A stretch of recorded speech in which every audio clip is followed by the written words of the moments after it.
Thrift by Samuel Smiles. Healthy Homes, Part 1. The best security for civilization is the dwelling. B. Disraeli. Cleanliness is the elegance of the poor. English proverb.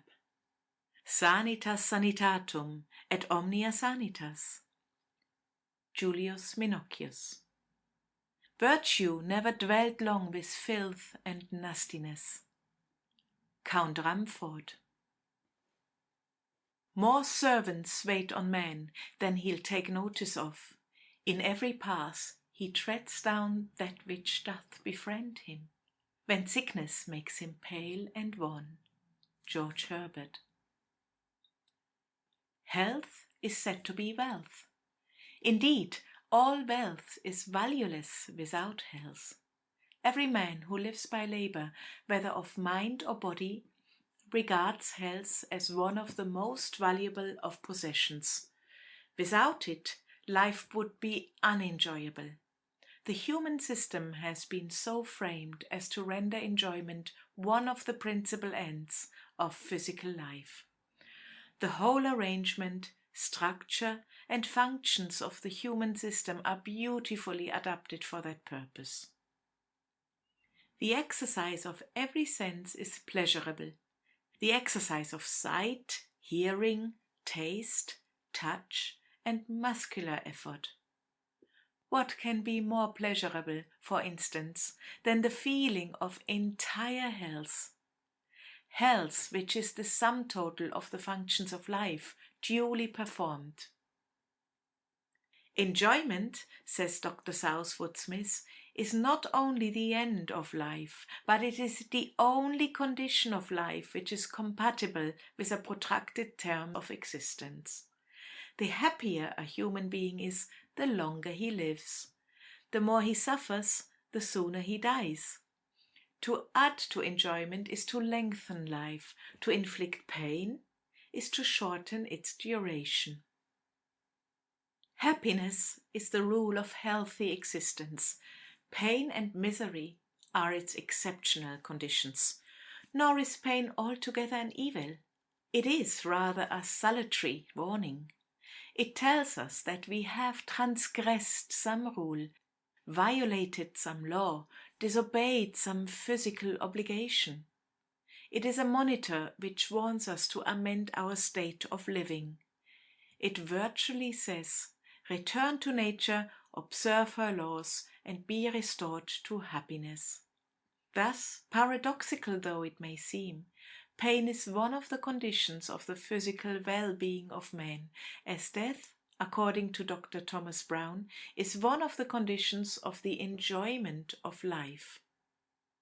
To enjoy physical happiness, therefore, the natural laws must be complied with.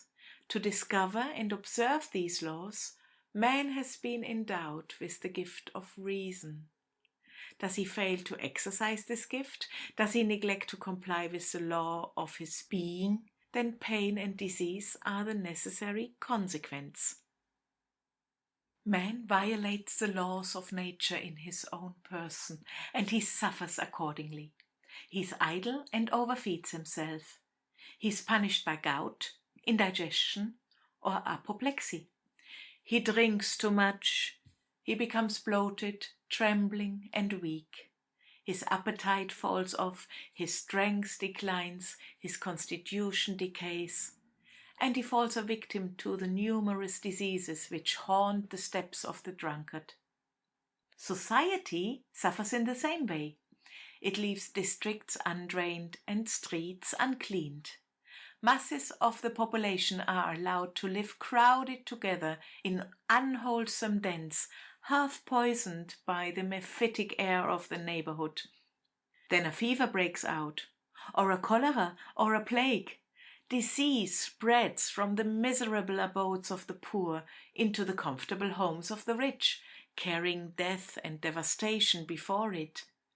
The misery and suffering incurred in such cases are nothing less than wilful, inasmuch as the knowledge necessary to avert them is within the reach of all. Wherever any number of persons live together, the atmosphere becomes poisoned, unless means be provided for its constant change and renovation.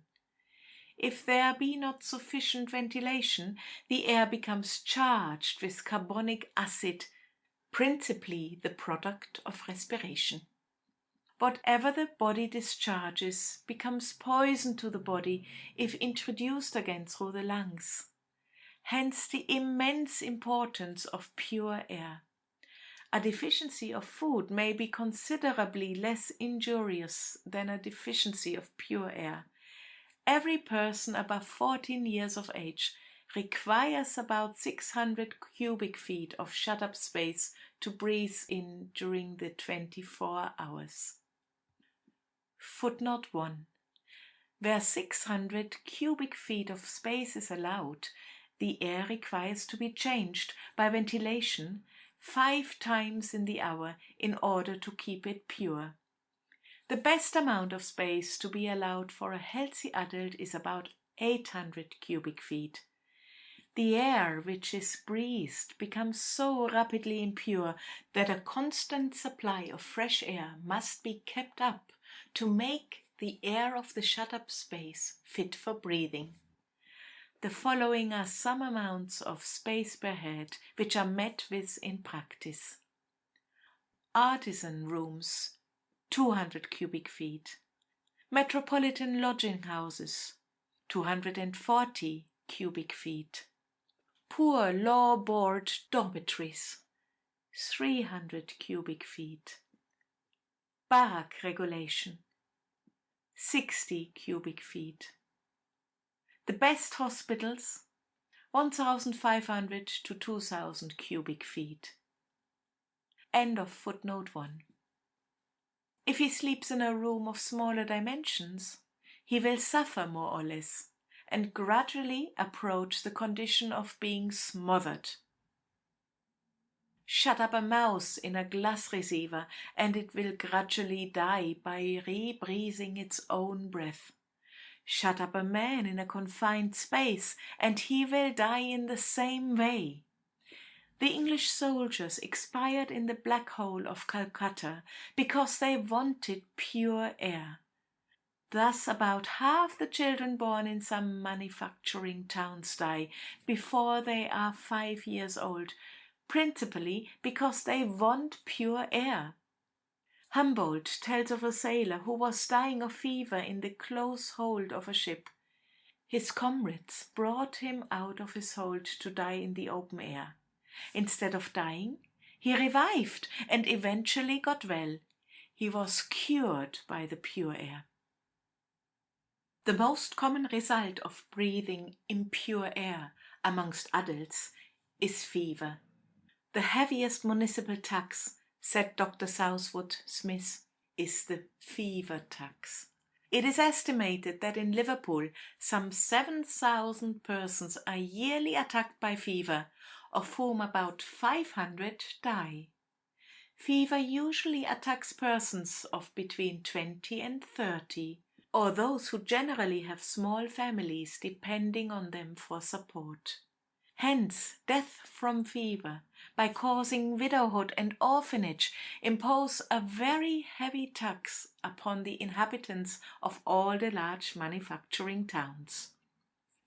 Dr. Playfair, after carefully considering the question, is of opinion that the total pecuniary loss inflicted on the county of Lancashire from preventable disease, sickness, and death amounts to not less than 5 million sterling annually.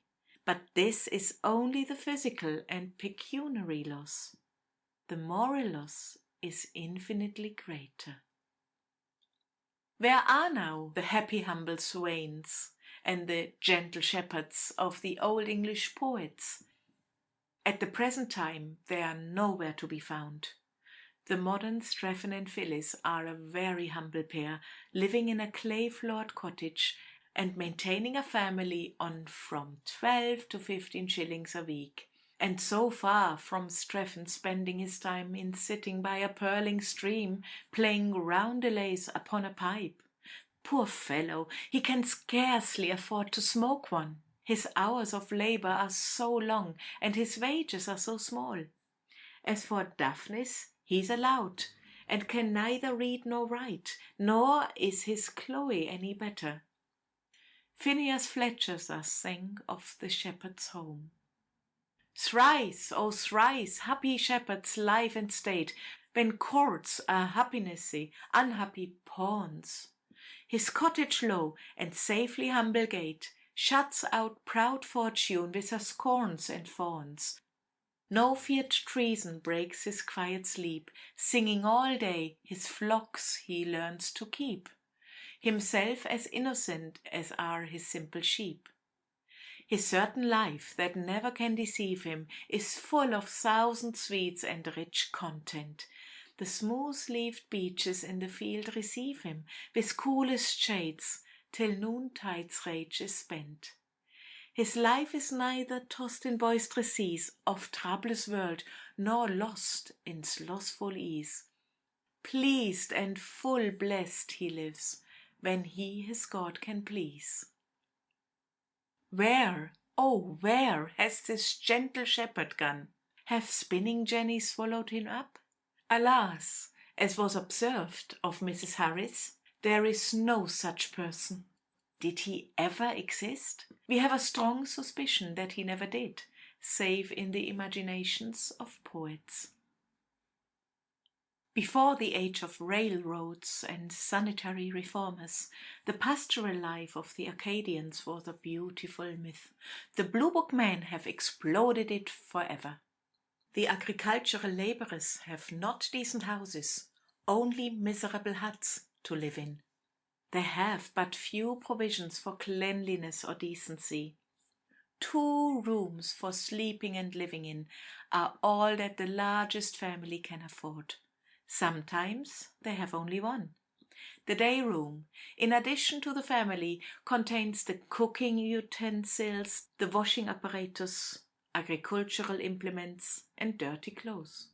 In the sleeping apartment, the parents and their children, boys and girls, are indiscriminately mixed, and frequently a lodger sleeps in the same and only room, which has generally no window.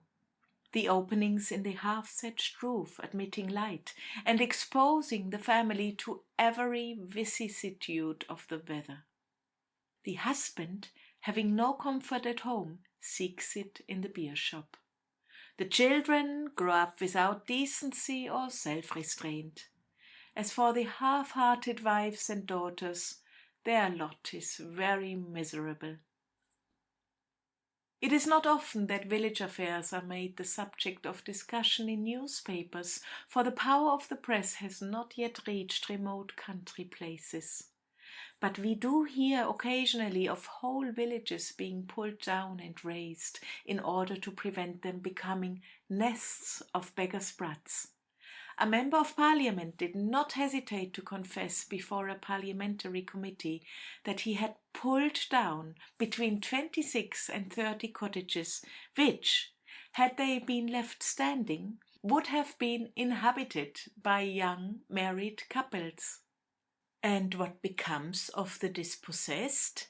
They crowd together in the cottages which are left standing, if their owners will allow it, or they crowd into the workhouses, or, more generally, they crowd into the towns, where there is at least some hope of employment for themselves and their children.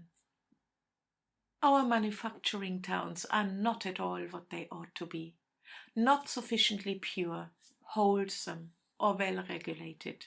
But the rural labourers regard even the misery of towns as preferable to the worse misery of the rural districts, and year by year they crowd into the seats of manufacturing industry in search of homes and employment.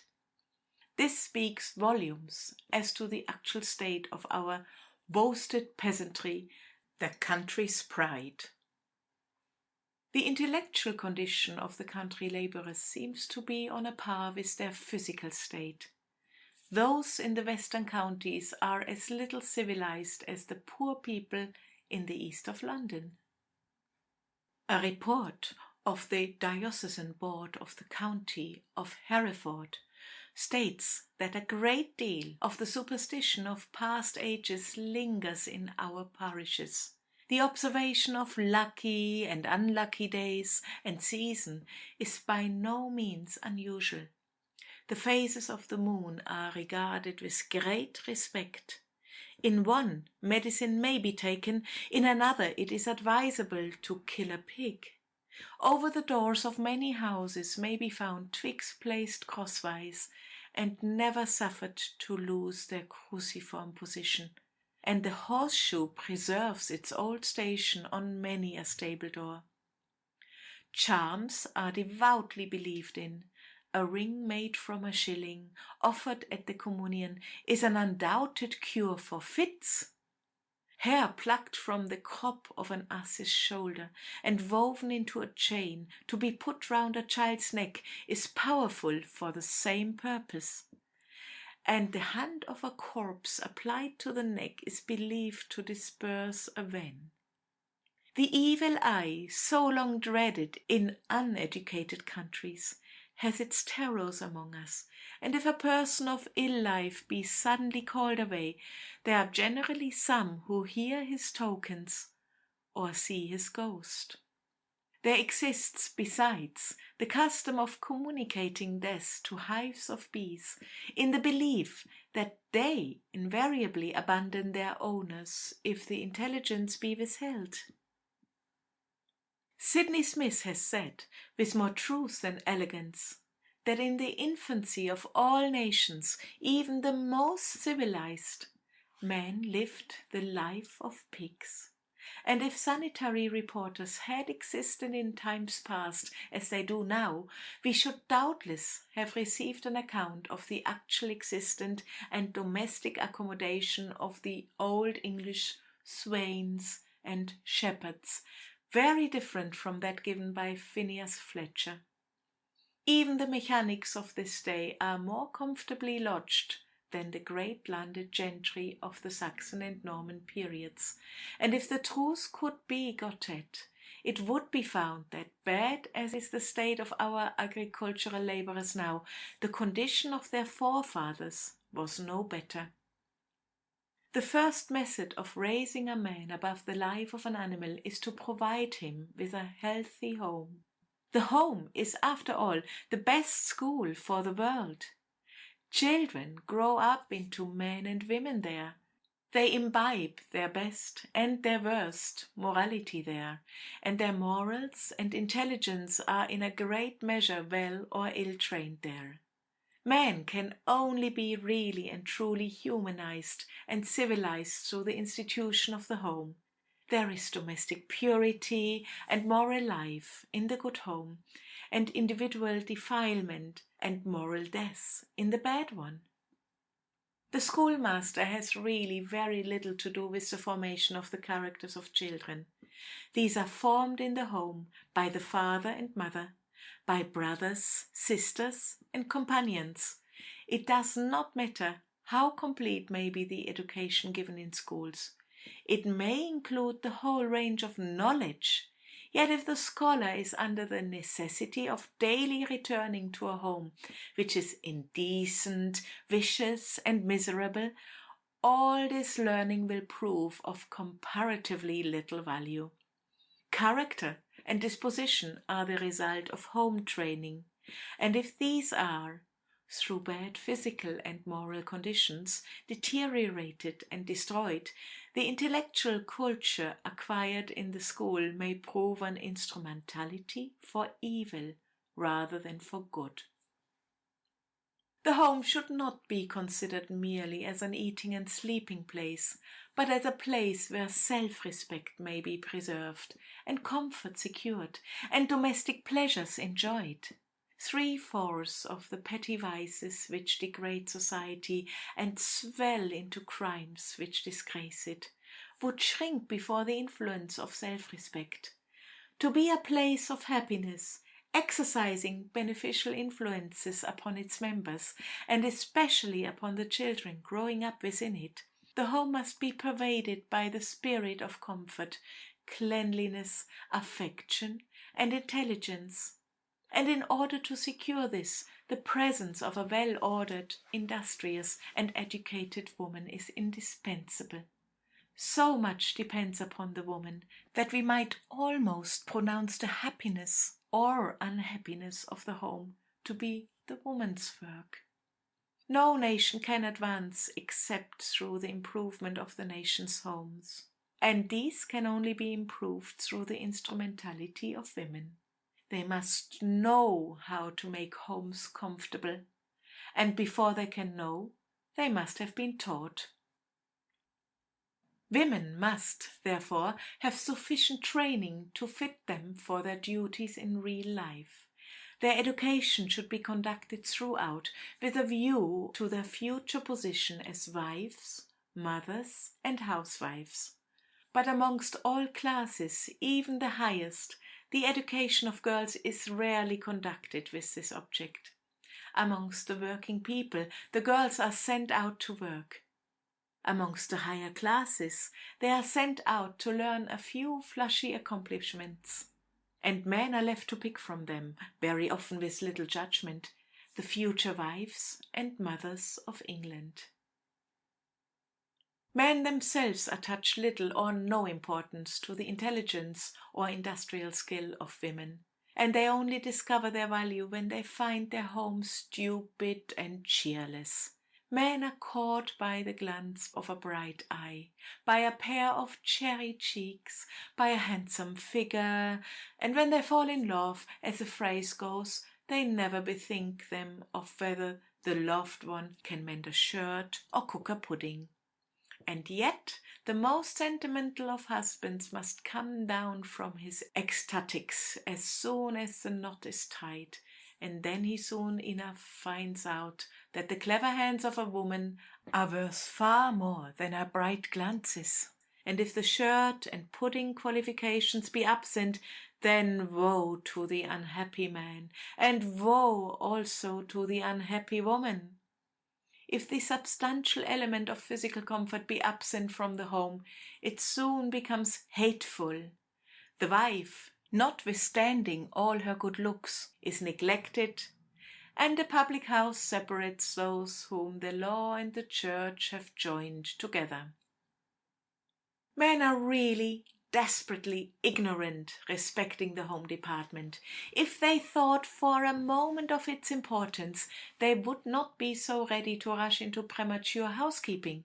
Ignorant men select equally ignorant women for their wives, and these introduce into the world families of children whom they are utterly incompetent to train as rational or domestic beings.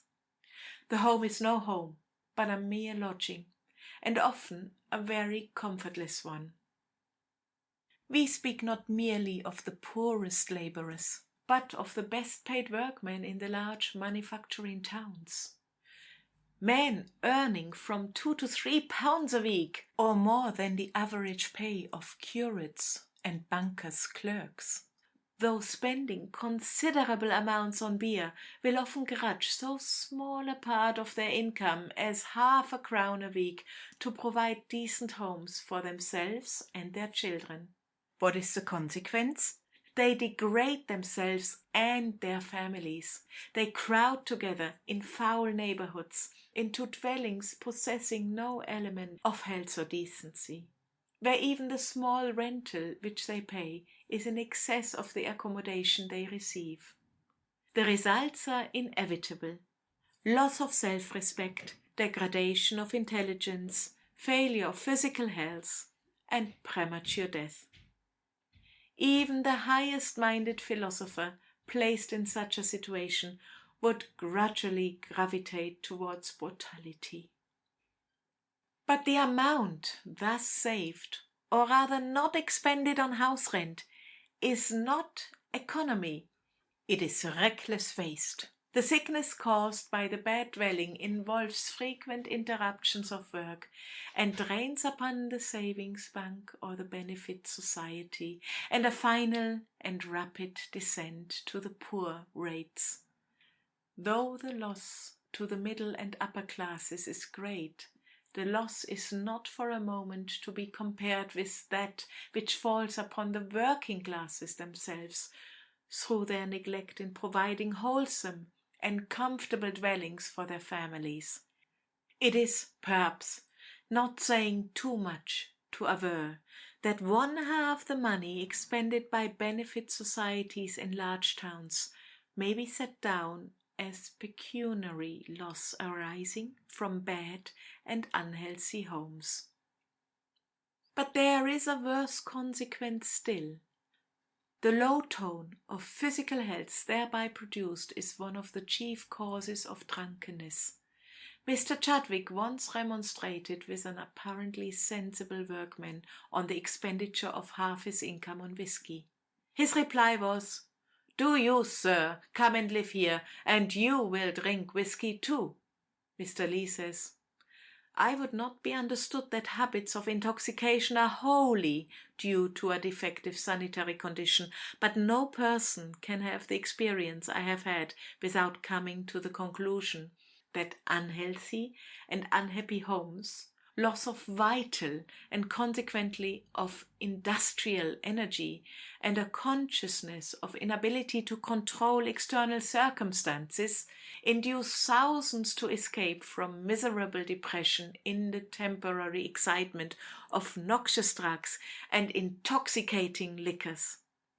They are like the seamen who struggle for a while against the evils by which they are surrounded, but at last, seeing no hope, stupefy themselves with drink and perish." It may be said, in excuse, that working people must necessarily occupy such houses as are to be had, and pay the rental asked for them, bad and unwholesome though they be. But there is such a thing as supply and demand, and the dwellings now supplied are really those which are most in demand because of their lowness of rental. Were the working classes to shun unwholesome districts and low-priced dwellings, and rent only such tenements as were calculated to fulfill the requirements of a wholesome and cleanly home, the owners of property would be compelled to improve the character of their houses and raise them to the required standard of comfort and accommodation. The real remedy must lie with the working classes themselves. Let them determine to raise their standard of rental, and the reform is in a great measure accomplished. We have already shown how masters have done a great deal for the better accommodation of their work people, how the benefactors of the poor, such as Mr. Peabody and Lady Burdett Coutts, have promoted the building of healthy homes. Yet the result must depend upon the individual action of the working classes themselves. When they have the choice of living in a dwelling situated in a healthy locality, and of another situated in an unhealthy locality, they ought to choose the former. But very often they do not. There is perhaps a difference of 6 pence a week in the rental, and, not knowing the advantages of health, they take the unhealthy dwelling because it is the cheapest. But the money that sickly people have to pay for physic, doctor's bills, and loss of wages far more than exceeds the amount saved by cheaper rental, not to speak of the loss of comfort, the want of cleanliness, and the depression of spirits, which is inevitable where foul air is breathed. To build a wholesome dwelling costs little more than to build an unwholesome one. What is wanted on the part of the builder is a knowledge of sanitary conditions and a willingness to provide the proper accommodation. The space of ground covered by the dwelling is the same in both cases. The quantity of bricks and mortar need be no greater, and pure air is of the same price as foul air. Light costs nothing. A healthy home, presided over by a thrifty, cleanly woman, may be the abode of comfort, of virtue, and of happiness. It may be the scene of every ennobling relation in family life. It may be endeared to a man by many delightful memories, by the affectionate voices of his wife, his children, and his neighbors. Such a home will be regarded not as a mere nest of common instinct, but as a training ground for young immortals, a sanctuary for the heart, a refuge from storms, a sweet resting place after labor, a consolation in sorrow, a pride in success, and a joy at all times. Much has been done to spread the doctrines of sanitary science. There is no mystery attached to it, otherwise we should have had professors teaching it in colleges, as we have now, and graduates practicing it amongst the people. It is only of recent years that it has received general recognition, and we owe it, not to the medical faculty, but to a barrister, that it has become embodied in many important acts of parliament. End of section 26.